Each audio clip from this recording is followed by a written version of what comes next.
இந்த வாரம் புதுசாக எந்த செடியுமே வாங்கலை, அதனால பிளான்டிங் வீடியோஸ் இல்லை. இந்த வாரம் கார்டன் கிளீனிங் தான். தோட்டத்தில் நாம் செடிகள் நடுறதோட வேலை முடிஞ்சிடாது. அதுக்கப்புறம் அப்பப்போ நாம் க்ளீன் பண்ணிக்கிட்டே இருக்கணும். அப்போ தான் தோட்டம் ரொம்ப நீட்டாக இருக்கும். இந்த மாமரத்தில் மணி பிளான்ட் மேலே படர்ந்து போயிருந்தது. மேலே போக போக இலைகள் ரொம்ப பெருசாக இருக்கும். மேலே போனதுக்கப்புறம் மேலேருந்து திரும்ப கீழே தொங்கி வளர ஆரம்பிச்சிருது. கீழே தரை ஃபுல்லாகவே படர்ந்து போயிடுது. அதனால் கீழே படர்ந்து போகிறத நம்ம அப்பப்போ வெட்டி விட வேண்டியது இருக்கும். அதே மாதிரி தான் இந்த மான்ஸ்ட்ரா பிளான்ட்டும் கீழே எக்ஸ்ட்ராவாக வளர்ந்து படர்ந்து போகிறத நம்ம கட் பண்ணி எடுத்துடணும். அப்பப்போ இந்த செடிகளுக்கு ட்ரிம்மிங் ரொம்ப அவசியம்.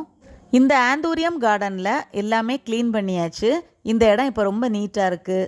இது ஹைப்ரிட் ஆந்தூரியம் இல்லை, நார்மல் ஒயிட் அண்ட் பிங்க் மட்டும்தான். இந்த இடத்துல சருகுகளை க்ளீன் பண்ணி ரொம்ப நாளாச்சு.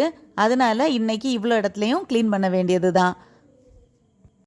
இன்னைக்கு எக்ஸ்ட்ராவாக தோட்ட வேலைகள் இருந்ததுனால இவ்வளோ தான் க்ளீன் பண்ண முடிஞ்சுது. இனி அடுத்த சண்டே பார்த்துக்கலாம். க்ளீன் பண்ணி முடித்ததுக்கப்புறம் அந்த இடத்த பார்க்குறதுக்கு இப்படி தான் இருந்தது.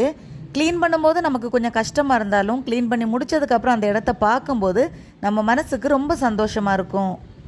எங்கள் வீட்டை சுற்றி நிறைய மரங்கள் வச்சுருக்கிறதுனால ஒரு பக்கம் க்ளீன் பண்ணிட்டு வரும்போது மறுபடியும் இதே மாதிரி விழுந்துக்கிட்டே இருக்கும். அதனால தொடர்ந்து சுத்தம் பண்ணிக்கிட்டே இருக்கிறது மாதிரி இருக்கும். இந்த வீடியோவை பார்த்துக்கிட்டு இருக்கிற உங்கள் எல்லாருக்குமே கார்டனிங் வீடியோஸ் பிடிக்கும் அப்படின்னு நம்புகிறேன். பிடிச்சிருந்துன்னா லைக் பண்ணுங்கள். நன்றி.